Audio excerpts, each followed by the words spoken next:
Halo teman-teman Saling Sapa, podcast Saling Sapa Jalan-Jalan, satu-satunya podcast naik angkot di Indonesia. Tayangan aneka info menarik di YouTube channel Taufik Sagwanto. Like, share, and subscribe.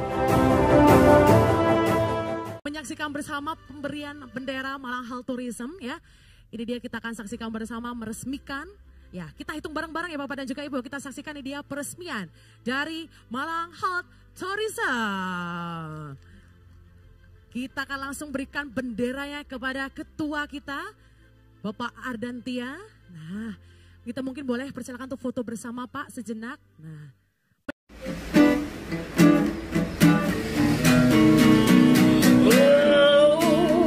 Oh, jangan sedih, jangan muram.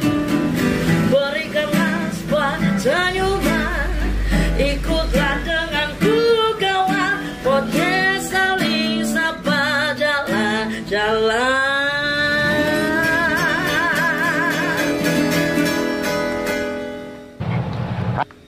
Saling Sapa podcast Saling Sapa jalan-jalan edisi podcast angkot. Sekalinya ngangkot ketemu sama orang hebat satu ini. Wah, namanya keren, bagus. Tapi anehnya beliau ini biasa dipanggil Sam Dacil. Gak tahu kenapa di nama itu.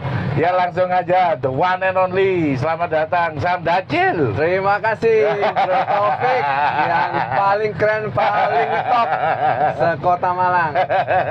Dirimu juga sekarang mulai ngetop loh ya. Yang lucu, beberapa saat kemarin aku pas lagi scroll di Instagram gitu. Iku arek Malang gitu. Bener. Keliru banget. Jadi beliau ini mulai TK, SD, SMP, SMA, kuliah Malang.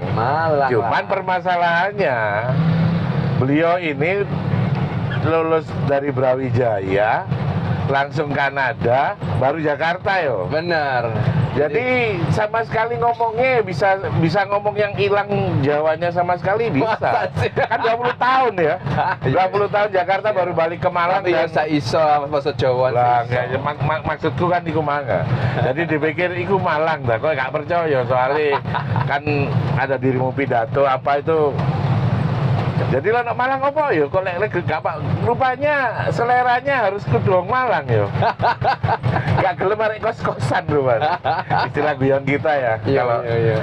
Jadi teman-teman saya mengklarifikasikan beliau bahwa beliau itu mulai TK, SD, SMP, SMA sak kuliah no Malang. Besar di Malang, rumahnya juga masih di Malang, orang tua masih di Malang. Nah, dan ya. balik ke Malang. Gak diceritain bisnismu apa, bisnis keluargamu apa, ceritain dong. Boleh. Jadi saya ini kan habis lulus Brawijaya, terus cari kerja nih. Kita pertama magang dulu, didapat kesempatan di Kanada 6 bulan. Bisa Jadi, speak French oh, dong. speak English aja bisa. English aja ya bisa ya. English aja bisanya. Kemudian kita selesai magang, kemudian kita terima bekerja di perusahaan multinasional pemasaran riset namanya Nielsen. Oh, asli Nielsen. Nielsen. Wow, berarti beliau ini yang termasuk handle ini ya, apa namanya? Tingkat jumlah penonton apa gitu. Oh, kita riset untuk konsumen. Jadi beda ya. Risetnya untuk konsumen. Ada perusahaan mau mengevaluasi iklannya. Nah, kita bikin focus group discussion. Ada kita moderator. Basicnya 20 tahun kerja di riset. Riset itu 3 tahunan kita kerja. Kemudian kita lompat kerja di sebuah advertising agency. Wah, nah, advertising agency kita belajar bagaimana bangun branding, iklan, branding gitu kan. Jenama namanya. Hah? Jenama. Anyar mana? Jadi branding itu sekarang namanya jenama. Nah, habis dari advertising baru kita bikin perusahaan sendiri. pada waktu kita melihat ada peluang nih, wah ini advertising agency saya kliennya ada yang nggak happy nih. Nah, kita bikin sebuah kegiatan perusahaan yang fokusnya itu namanya dulu below the line. Below the line. Jadi semua kegiatan promosi berbasis kegiatan event. Jadi promosinya berkedok event. Jadi soft ya, bisa bilang soft ya.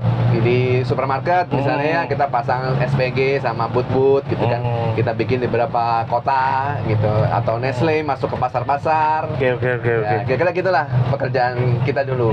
Sampai kemudian beberapa klien masuk, BCA, Shell dan seterusnya kita kerjakan. Terus kita beli franchise bakso Kota Cakman. Nah, berarti bakso Kota Cakman sampai ke Cibubur dirimu ya? Saya punya itu. Oh alah. Jadi ya kita sama-sama pernah di Jakarta. Jadi aku balik 2007, 2008 lah ya.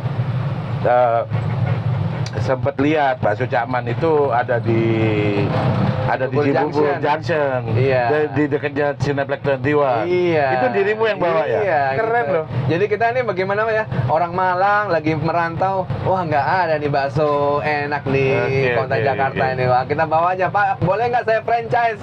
Ya, kita buka di Semanggi, di Cibubur, di Depok. Ya, bareng-bareng gitu. Iya. Baru-barunya Plaza Semanggi. Iya, benar. Iya. Ya aku masih di sana, Masa-masa itu. Masih di sana. Betul. Ya, berarti itu 2005-an kalau nggak salah, 2006-an ya. Iya, benar banget. Oke. Benar. Tiba-tiba, suddenly, atau ini hasil riset, nggak tahu. Tiba-tiba pengen running in this election. Iya. Jadi Apa itu? dia kan tahun 2019.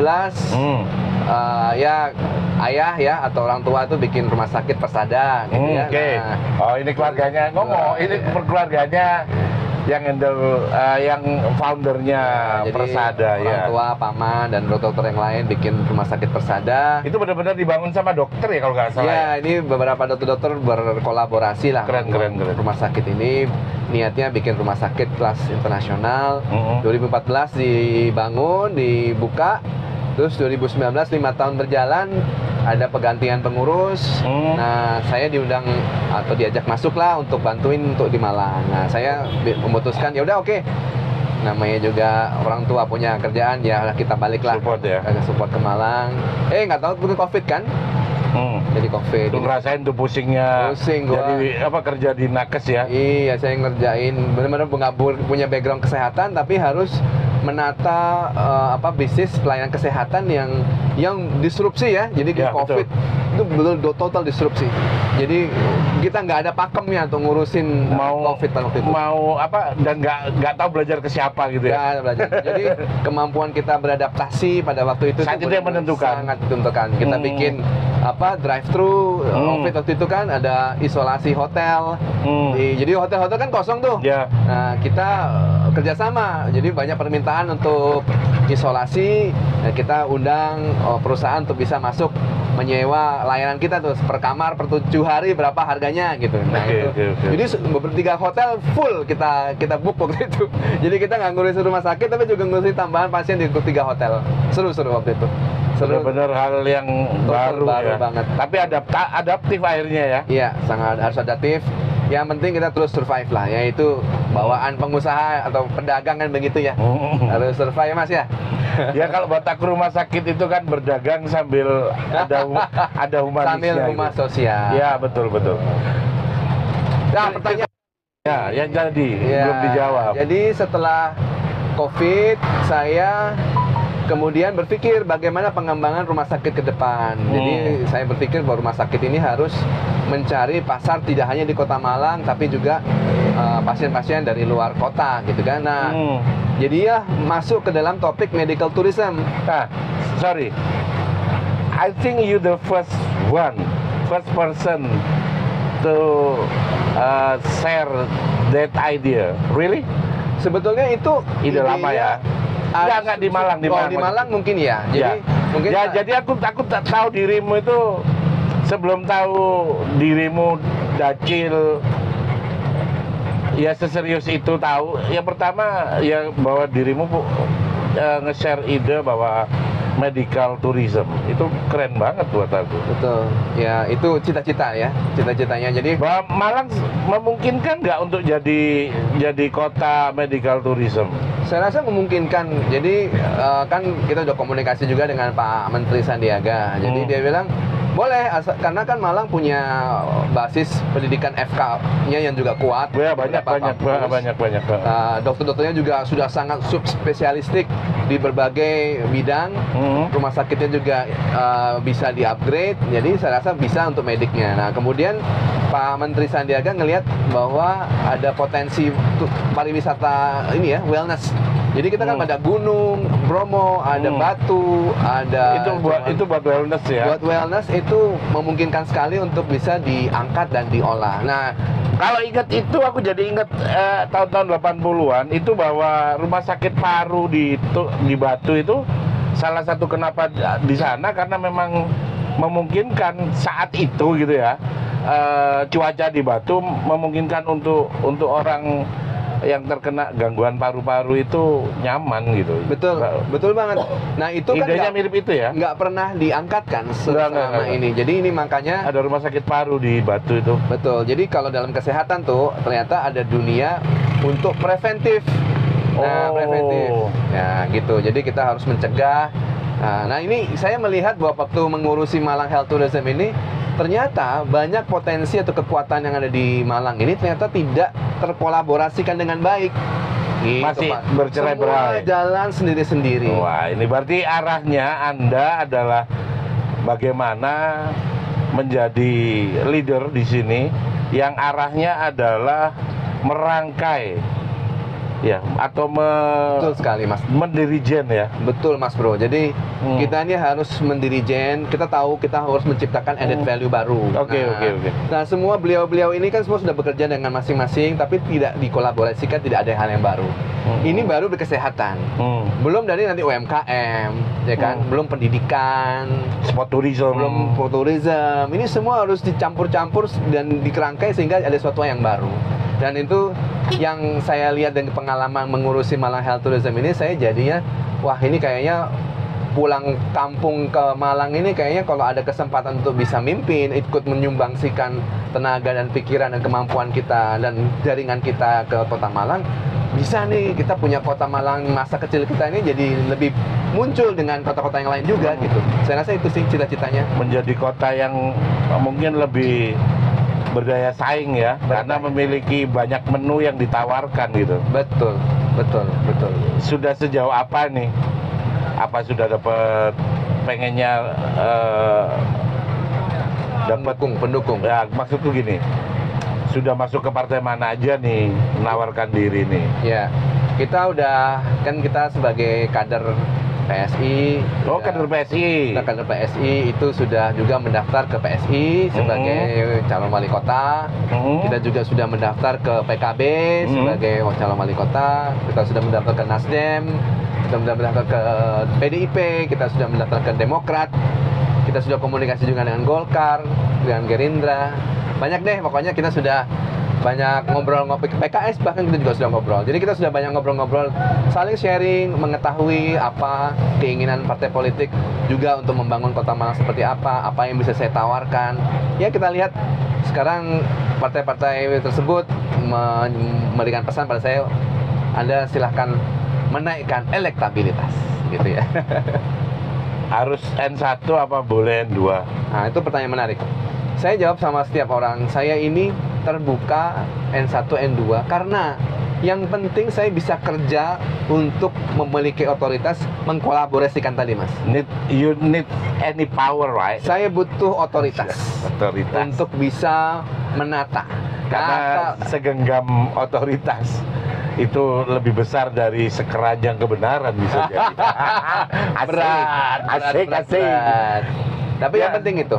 Jadi otoritas mau N2 asalkan diberikan wewenang yang saya rasa saya ingin mengerjakan. Di mana itu passionmu gitu ya? Di mana saya bisa berkontribusi, saya sih open gitu ya. Tapi kalau misalnya ya kalau tidak ketemu, nggak kan jodoh-jodohan ya, ketemu sama pasangan ini ya kita juga tetap fight buat N1.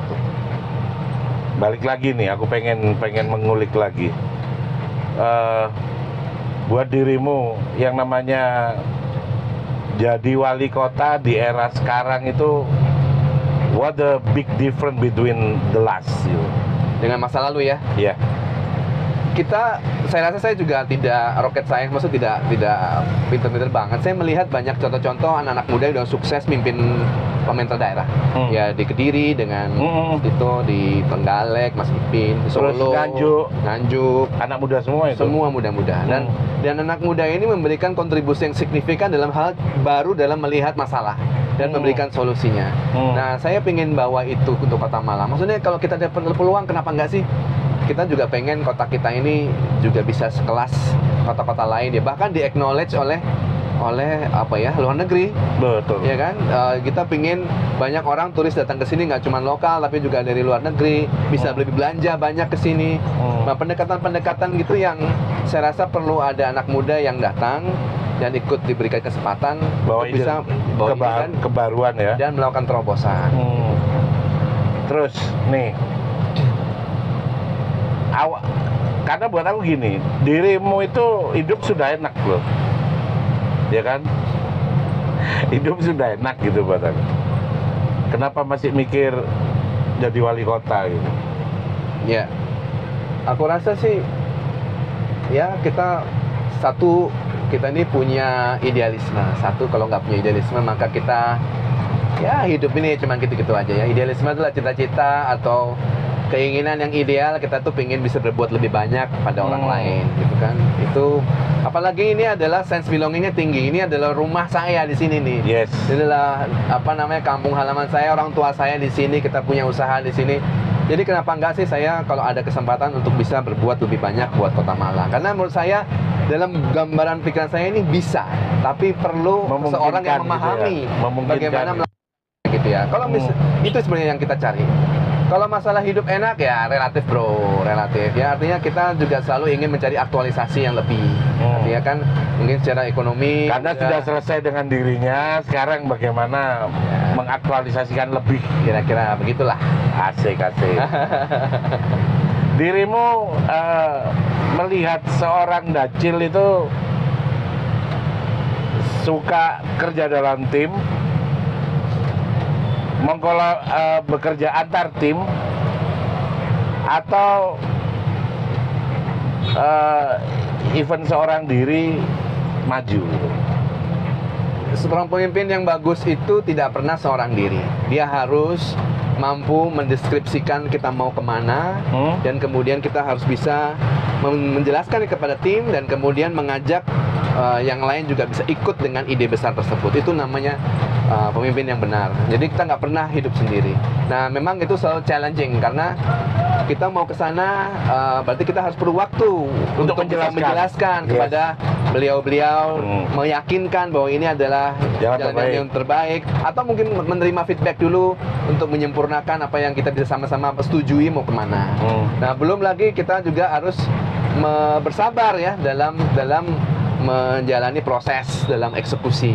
Jadi misalnya beliau sudah setuju begini, bagaimana eksekusinya kita harus monitor. Ada yang nggak sempurna, kita harus memberikan feedback yang baik, secara konstruktif, dan sampai hasilnya ada sesuatu. Karena nggak mungkin ngerjain ini semua ini sendiri, nggak mungkin. Karena Superman is dead ya. Nggak mungkin. Yang ada super team ya. Super team. Ya. Jadi bahkan pemerintah kota sendiri, Pemda sendiri kan harus banyak swasta terlibat, institusi akademis, bahkan government pusat atau dari luar negeri mungkin, atau NGO, semua harus diundang masuk. Itu tugas harus kita terbuka dulu ya sebagai pemimpinan untuk meyakinkan bahwa main dong ke Malang, banyak yang bisa dikerjakan di sini, dan itu yang sebenarnya yang harus kita lakukan ya sebagai pimpinan gitu. Keren loh. Jadi seorang yang lengkap, pengalaman belajar di luar negeri, Brawijaya di luar negeri untuk belajar bekerja, kemudian kerja di perusahaan multinasional, sampai akhirnya mandiri di periklanan, dan akhirnya balik ke Malang dan handle sebuah rumah sakit internasional pertama di Malang. Amin.